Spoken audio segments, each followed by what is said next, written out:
Okay, we're here at the San Francisco International Book Fair. It's February 16th, 2013. And our next interview is with Greg Talbot, who is the proprietor of a firm called the Lawbook Exchange. Greg, I'm going to ask you the same kind of questions that I ask everybody. Give us a little biography. Where were you born? What did your parents do? Do you have siblings? What schools you went to? Where were your influences as a high school kid? Take us all the way through college, if you will.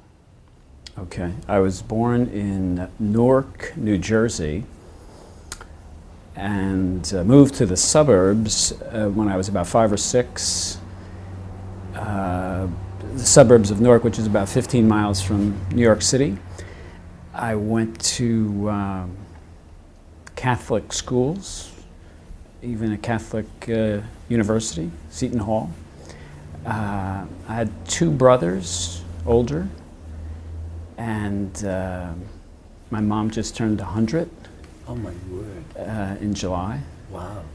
I was a Bachelor of Arts in Economics with an intention to go to law school, actually. And actually that's how the trajectory into this specialty that I'm in basically derived from.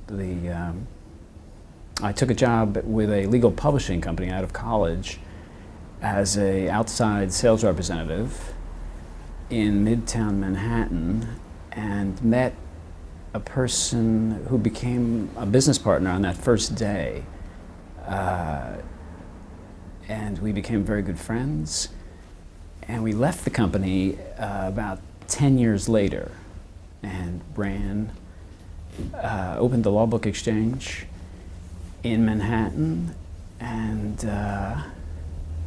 that was a business that dealt with practitioner material. So we would buy and sell collections of working libraries. So everything from primary source material to secondary source material, and break it up basically and just sell it throughout.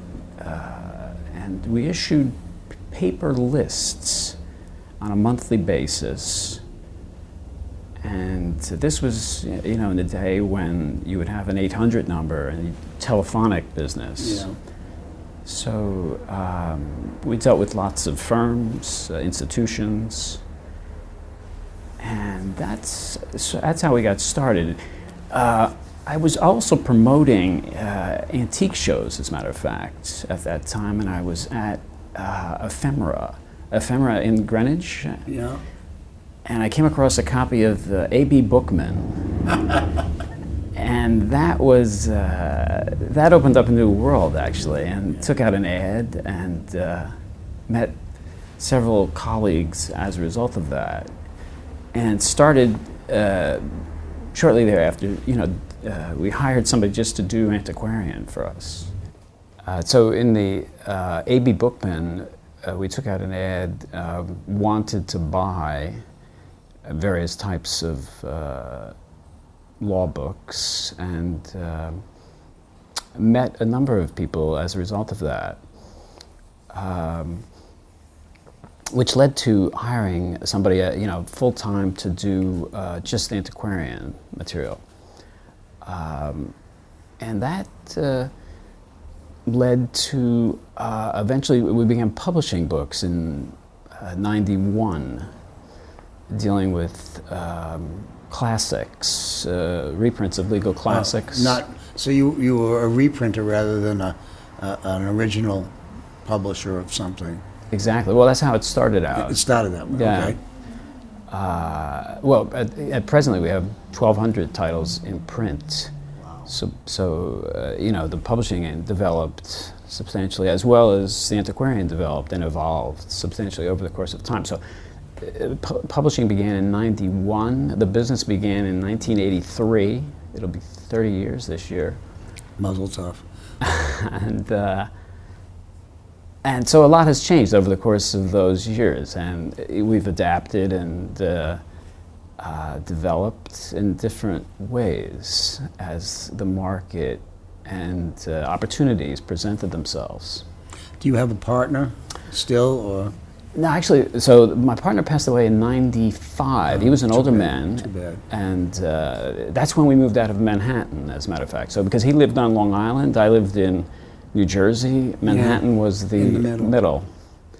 But we had a place in New Jersey for as well as the Midtown operation. And so in '96, I moved everything to New Jersey and stopped commuting to New York. Smart move. So I commuted to New York for 20 years, though. So, but it was a suburb, so it's very close. And still, commuting was not the highest pleasure. In any event, though, so we have 10 employees at this stage, and we still do antiquarian publishing, and to a very lesser extent, practitioner material. So there's three components. Explain to me what practitioner material is. So that would be what the business started at. In other words, so we worked for a publisher. The publisher sold lawyers, law schools, institutions, contemporary products that they would do, print products. Mm-hmm. And so monographs, primary source materials, secondary source materials would be within the scope of that. Of practitioners. Yeah.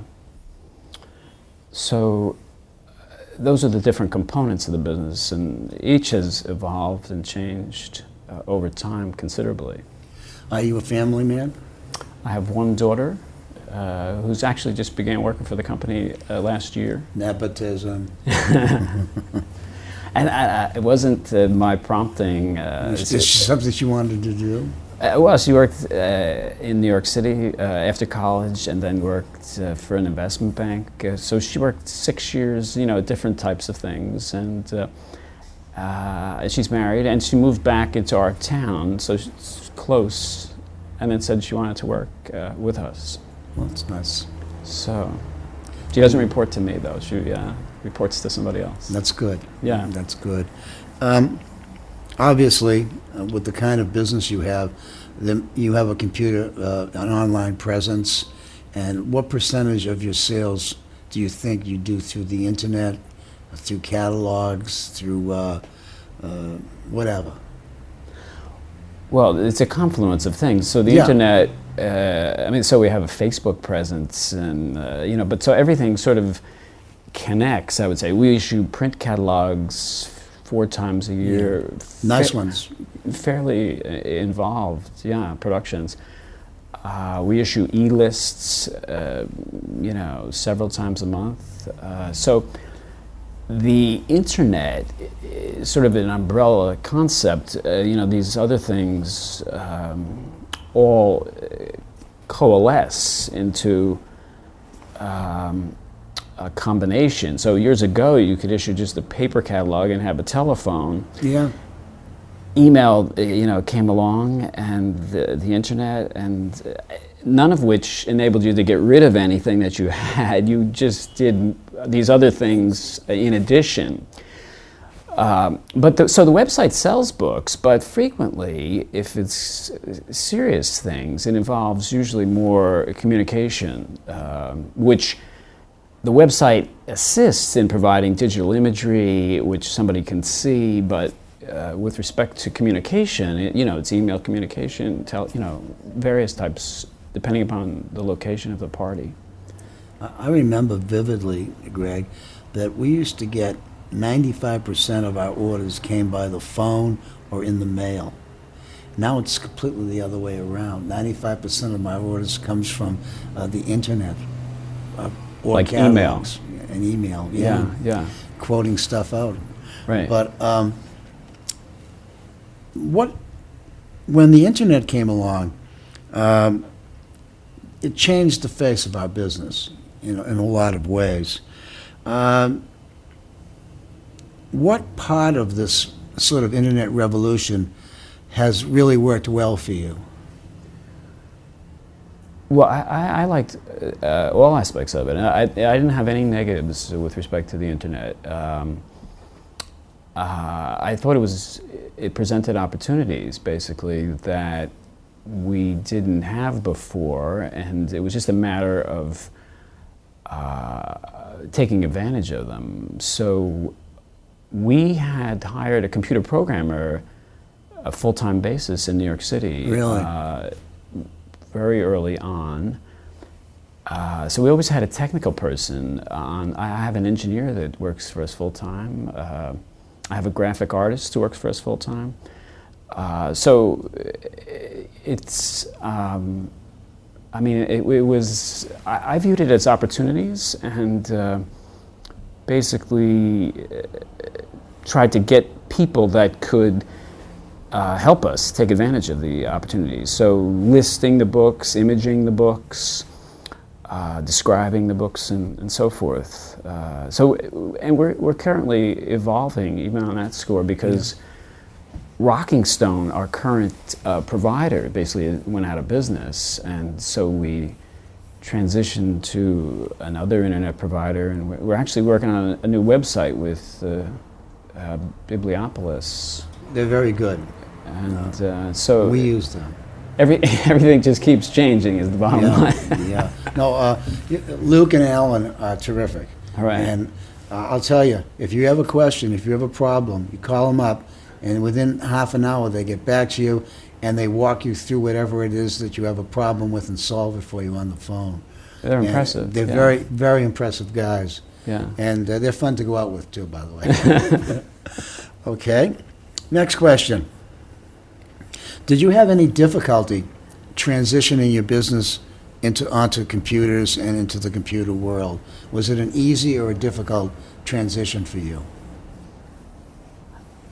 I don't think it was a gradual. So, I mean, I remember getting the first PC, IBM PC that was available in the office. We had one computer. That was a big deal when that was available. And what year is this, Greg, are we talking about? That's a good question. Whenever they were, that Charlie Chaplin ad for the PC, it must be it's the 80s, late 80s. And it was, Bookies was the program that was available, which... Yeah, Fox-based. Right, exactly. Yeah, we used to use Bookies, and we transferred over to Bibliopolis. When we found out that whoever was supposed to be supporting it wasn't going to support it anymore. Right. And the worst possible thing that could happen is if something goes wrong with your program, you have nobody there to tell you what to do. So we just right. went over to Luke and Alan. Yeah. Your business is a sort of in a narrow field of sorts. Right. The main business, whatever you do, you do. Yeah. But are there still law libraries buying law books, antiquarian law books? Are there still people collecting antiquarian law books? I mean, this used to be a big field 30, 40 years ago, and there were lots of people doing it. Mm-hmm. There are not so many people doing it now. Right. They're still doing it in very specialized ways, I would say, and it's finding those areas to take advantage of. So I think people are buying very rare material still, selectively, that's compelling with respect to content, and individuals and institutions, and in the United States and overseas, and it's so specializing, I think, enables you to focus within certain sectors and become aware of who these people are, and there's certain confluences between what we publish and finding academics to write historical introductions to the content, which enables us to find people in those institutions for various other reasons. And so having a focus is very beneficial. I would think so.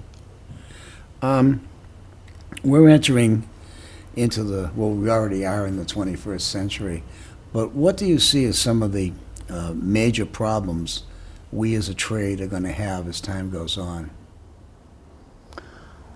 Well, digitalization of books is a problem, so that as people, if they're not interested in the artifact whatsoever, they're just interested in content, the content will be available in any number of sources, and is already. And so the proliferation